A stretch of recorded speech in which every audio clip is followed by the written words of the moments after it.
The death of a young Iranian woman in police custody has sparked weeks of violent protest in Iran and around the world. The UN and independent human rights groups have accused Iranian security forces of brutal suppression. Where does that leave attempts to restart the 2015 nuclear deal, which the US says is no longer their focus?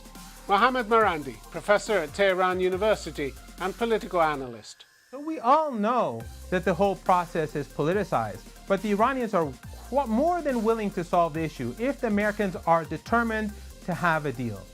Dr. Marandi blames the West and NATO for aggravating the protests and a whole catalogue of aggression against Iran and other countries in the region. And as Tehran denies supplying drones to Moscow, whose side does he take in the Ukraine-Russia war? Mohammad Marandi, welcome to Conflict Zone. A couple of weeks ago, you tried to minimize the importance of the whole protest movement in Iran. You said it had died down after 3 or 4 days. That wasn't true, was it? Because 2 days ago, and 6 weeks since they began, the protests were reported in at least 7 cities, including Mashhad, Arak, Zahedan, Mahabad, and parts of Tehran. They're not dying down at all, are they? No, I didn't try to do anything. I said the truth. The protests in the first couple of days were larger, and they were in different cities, and they were partially because Persian language media in London mostly, but also in other Western countries, lied at the very beginning, and they claimed that the young lady, Mahsa, was beaten to death. And so many people thought that this was a case of police brutality. I also thought that that may have been the case. But then later on, the footage came out, and it showed that she had left the police van. She wasn't even handcuffed. She wasn't holding her head. She didn't show any signs of physical pain. She went into a hall and sat there, and after a while she stood up, spoke to someone, and then suddenly collapsed. The autopsy showed, there are many physicians involved, that there was no physical abuse. And even there's a clip of her father beside her body where he said that there's no sign of abuse. So Persian language media funded by Western governments and the Saudis, many of them based in London, were provoking the Iranian public. But after a few days, the protests died down, but then we had the rise of very violent riots. And that's exactly what I said. Well, let's talk about the violence in the riots. The UN Committee on the Rights of the Child has had plenty to say about that. It strongly condemned what it called grave violations of children's rights in Iran. According to reliable reports, it said some children were shot with live ammunition. Others died as a result of beatings. Many families reported that despite grieving for the loss of a child, they were pressured to absolve security forces by declaring their children had committed suicide and making false confessions. That's a pretty sick tactic for your government to employ, isn't it? No, that's a pretty sick tactic for the Western media and any institutions that are under the influence of the Western media to use. We're talking about the UN Committee on the Rights of the Child. We're talking about a UN committee. We're talking about a UN committee reporting that. Let's not talk about any UN committee. Let's talk about the UN and how they put the Saudis on a blacklist and removed them 72 hours later. The UN has no credibility here, and this is fake. The claims I've tweeted about this.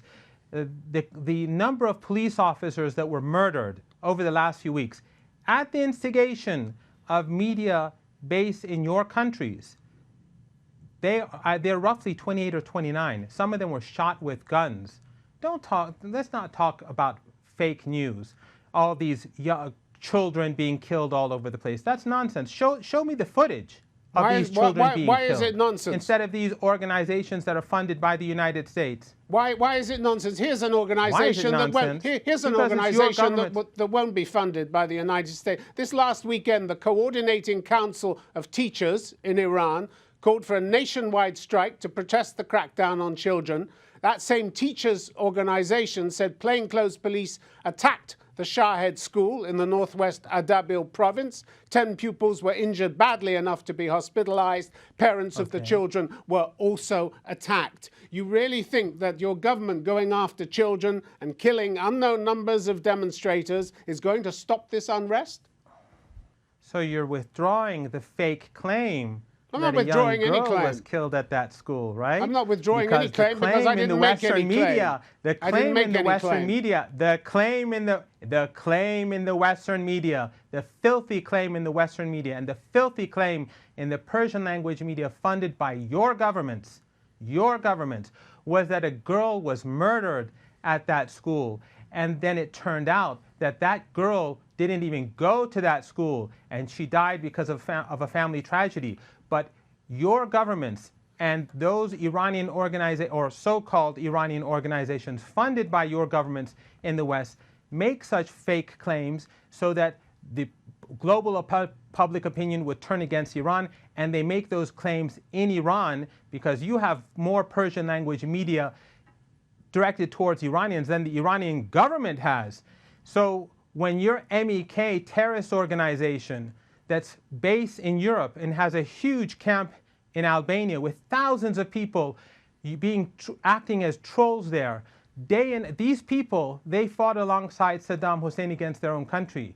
They killed 17,000 Iranians during the 1980s through assassination attacks, through bomb attacks. These are the people who are spreading fake news alongside the monarchists and other organizations that are funded by your governments. I notice you don't want to address the violence and the brutality of some of your security forces. Amnesty International. Of course, I'm fine with addressing the Amnesty International has reported widespread torture, severe beatings of protesters and onlookers, even sexual violence against women by your security forces. You think the people will forgive their leaders for this shocking brutality? No, people will not forgive your leaders for interfering in our internal affairs and for spreading misinformation. It's always someone else's fault, isn't it? And for using Persian language media. I'm speaking, Tim. I'm speaking. Don't try to run out the clock. So it's your Persian language media and your troll farms and your governments that are spreading misinformation both in Persian and in English across the globe. The police officers that were killed in Iran, 28 or 29 police officers, as far as I know, during that period, were killed, people who were policing the streets. If such numbers were killed in your country, what would be the response of your government? But what your Persian language media was doing during this period was encouraging people, rioters, to attack the police, to get revenge, as they called it, on police. They were telling people to make Molotov cocktails. If Ofcom, if any of this was in English, and if it was directed to an English audience, Ofcom would shut down those TV stations within minutes. But in your case, you can use it against Iran because your governments are waging war against the Iranian people. Your governments don't give a damn about human rights. Your governments are the ones who impose maximum pressure on women and children in this country and try to starve them to death, and then use media warfare against the country to create divisions. Dr. Marandi, talk of running out the clock. I've given you a couple of minutes, 2-3 minutes.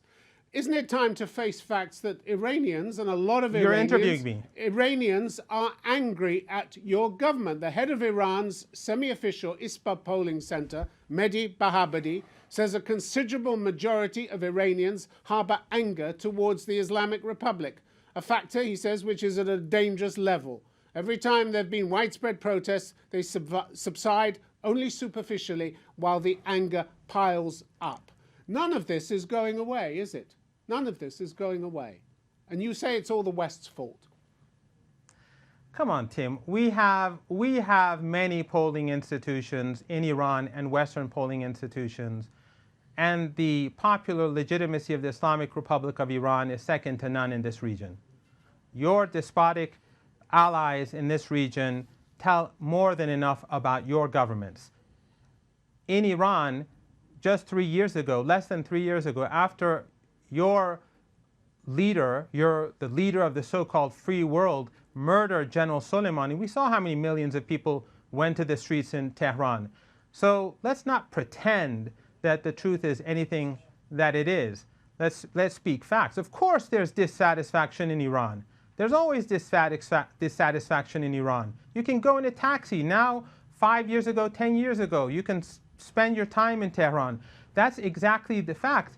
That it shows the fact that in Iran people can speak their minds, but can they do that in Saudi Arabia? Can they do that in many other parts of the world? Can people like me to easily do that and get a job in your government, in your country? Why do you keep putting it out? Why do you play the what about game? What about in Britain? What about Saudi Arabia? Why don't we just stay with Iran? Is that so difficult? No, I'm talking about you. I'm talking about you. Yeah, and I'm talking about you. We're not here to discuss me or the West. You work for a government that use chemical weapons. I don't work for a government. I don't work for a yes, we are, because you have no credibility. You do. You work for the German government funds your channel. You think, and the German government gassed Iranians. You think Iran the German government gassed me twice. Iran has so credibility on the international stage? Really? These protests that you said died down have now spread to the cultural elite. They've spread to actors, broadcasters, singers, sporting stars, people who are admired, followed, and have nothing to do with politics. Tim, where all these you're people not in our league. Brought up and incited by the West. You're not in our league. You're not in our league. Don't run out the clock, Tim. You're not in our league. Your government, the government that funds you, that gives you the opportunities to speak to me, your government gassed me twice. Where were you? You were working at the BBC back then. You were in your 30s when I was gassed twice. Where were you when they were gassing? Don't talk about credibility. You don't have credibility. Your television station doesn't have credibility. Your government doesn't have credibility, and the European Union doesn't have credibility. So don't talk down to Iran. You, like Joseph Borrell, you take care of your garden and we'll live in our jungle. You're entitled to your views, Dr. Marandi, but even among your own politicians, we're seeing the first signs of open dissent over the government's methods with these demonstrations. Former Speaker of Parliament, Ari Larijani, questioning the use of force, saying the police should not be used to encourage the wearing of the hijab. He's calling for a cultural solution. Iranian society, he said, needs more tolerance. Don't you agree with that? So you're admitting that in Iran we have open debate. So you're admitting that we have all sorts of voices in Iran. So you're admitting that we have different people who argue with Iran and fight with each other in parliament, outside of parliament, in government, at universities. Yes, that is a part of Iran, and that has always been a part of Iran post-revolution. Not pre-revolution when your guys were in charge, but post-revolution. In fact, and this is something that will continue, but you can continue as you have been, as your colleagues have been, as Western media has been saying for the last 4 years, that the Islamic Republic of Iran is about to implode, it is corrupt, it is unpopular, people hate it, it's collapsing. Of course, Iran, and paradoxically, it's also a growing menace. I don't know how you can have both at the same time, where it's, on the one hand, it's unpopular, it's hated, and it's collapsing, but on the other hand, it's a growing menace and a growing threat to the world. But for 4 decades now, Iran has been about to collapse. And I think for the next 4 decades, we're going to be hearing the same wishful thinking in the Western media and Western think tanks again. But let me try putting the question again. Don't you think Iranian society needs more tolerance? It's that simple. Can I have an answer? Iranian society always needs more tolerance. Iranian society needs better government management. Iranian society always deserves better. And that's what we have to strive to do. And so does your society. And your society needs more tolerance. And your society should show, and your government should show a bit of humility and apologize for the crimes that it has committed to my people. And people like yourself should show more tolerance and have a more open mind about those of us who live in the jungle. Oh, please. As Borrell says. Oh, please, don't take the moral high ground when your government is supporting Bashar al-Assad in Syria. Oh, I have the moral high ground. One of the biggest killers and torturers in the Middle East. Please don't, please don't take the moral high ground, Dr. Marandi. I think you'll find that's difficult. Your Revolutionary Guard. Oh, I will. Oh, your Revolutionary Guard. When you dismisses, don't run out the clock. Could I put a question to you? Could I put a question to you? Your Revolutionary Guard dismisses You already did. all the protests as sedition. Major General Hossein Salami, the sedition will be a stillborn baby and will go down in history as a disgrace for America. How helpful do you think that is in trying to address legitimate grievances of people? Don't make a point and then change the topic so you can get away with it. Your government, NATO, supported Al-Qaeda. In 2011 and 12, when I went to the Western media and said that Al-Qaeda is fighting in Syria, they said these are conspiracy theories. This is nonsense.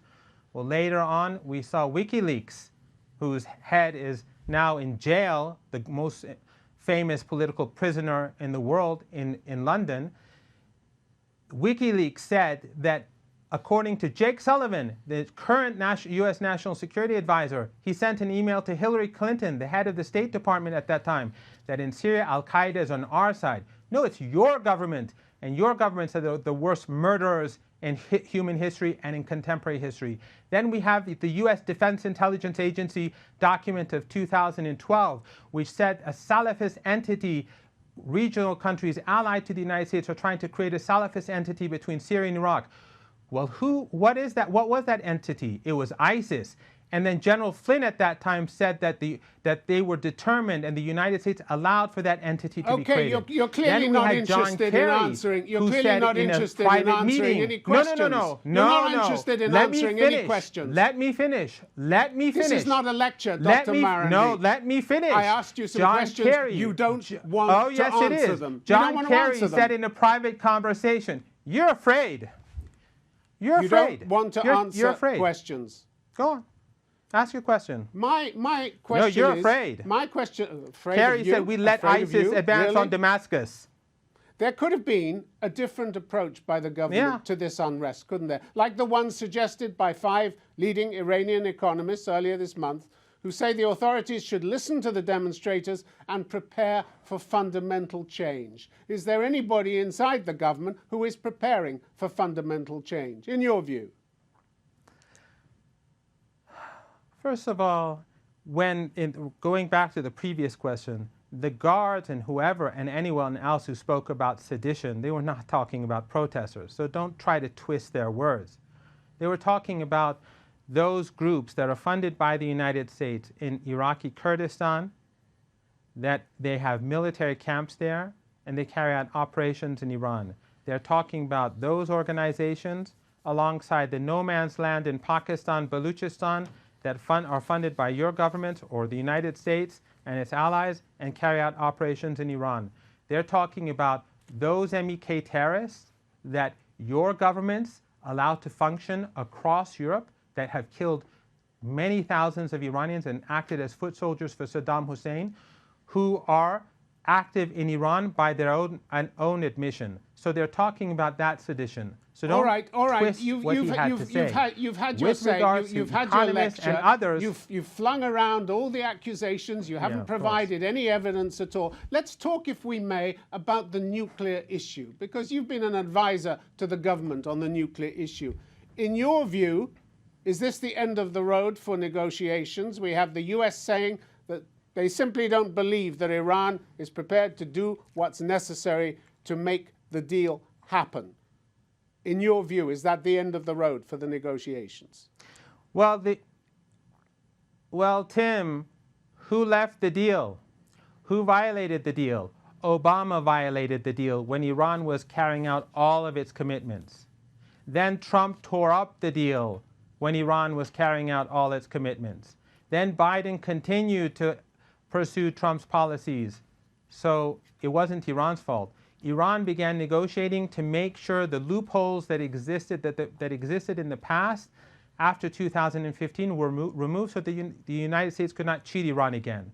They negotiated hard, gained many concessions. Finally, on the last day of negotiations in Vienna, the EU gave a text that met a lot of Iran's key demands.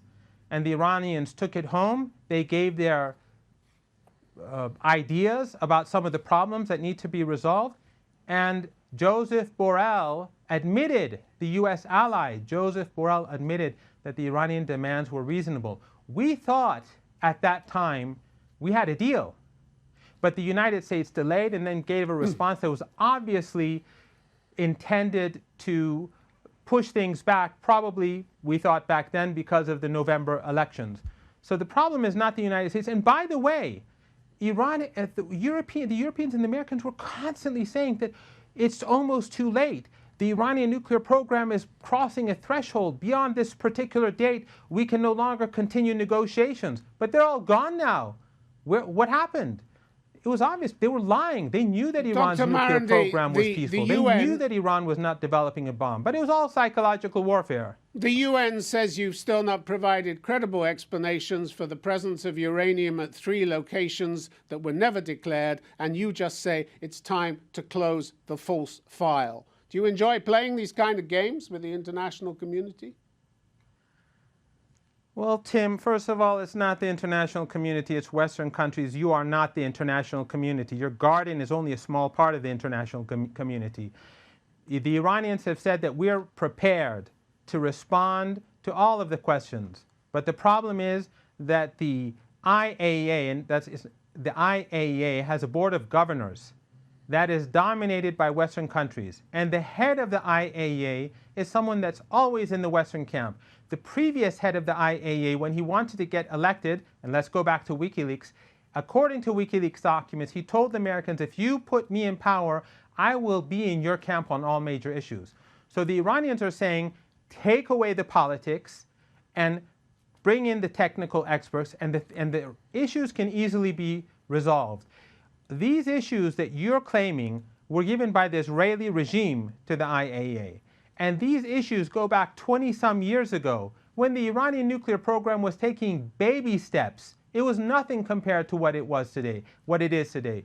So we all know that the whole process is politicized. But the Iranians are more than willing to solve the issue if the Americans are determined to have a deal. You said, you were asked why Iran is enriching uranium at 60% levels.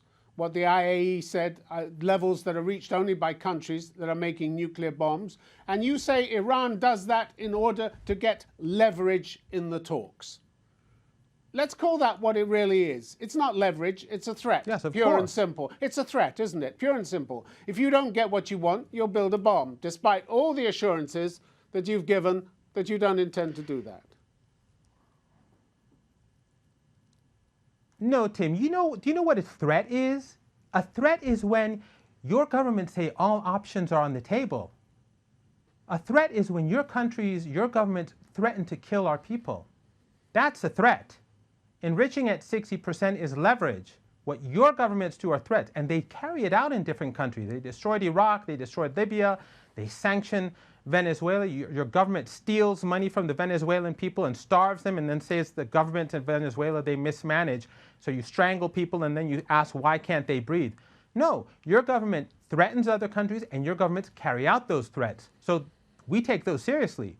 But no, on the other hand, when the Iranians enrich at 60%, they're only saying it to tell the Europeans and the Americans to sit down and get serious. Dr. Marandi, much controversy. Yes, it is your government. It is your government that's always everybody else. Harassing our people for over 100 years. Always, always. Much controversy. No, it's not everyone else. It's Western government. It's always somebody else. It's not Asian. It is not Asia. It is not Latin America. It is not Africa. It's your government. It is NATO government. Don't pretend that you're the international community. Much controversy, briefly, over the last few days about you can call it what you like. About the reports of Iranian drones being used by Russia in its war with Ukraine. Strenuous denials from Iranian officials, but the Ukrainians themselves have identified the devices as Shahed 136 drones. How ignorant does Iran think the rest of the world really is to try and claim that they didn't give them to Russia? Don't call yourself the rest of the world. First of all, I'm not in the foreign ministry, but a number of things, Tim, and I speak on behalf of myself. Your governments lied. You advanced westwards, you advanced NATO eastwards to the Russian border. Your governments carried out a coup in Ukraine. Your government supported right-wing fascists like the Azov Battalion, which in the Western media, it was discussed. They were saying before the events this year that this is a big problem in Ukraine. And they killed 15 or 16,000 ethnic Russians in the Donbass region and in other parts of eastern Ukraine. Your government's provoked Russia. Your government allowed this to happen. You've gone through the list and you've swallowed Russian propaganda, hook, line, and sinker. Dr. Marandi, it's been good to have you on Conflict Zone. Thank you very much indeed. Yeah. I'm a Russian propagandist. I've been gassed twice by your government, the government that pays you. So I think, and your government's done that in the 20th century before, apparently, right? Thanks so much for your time. Thank you.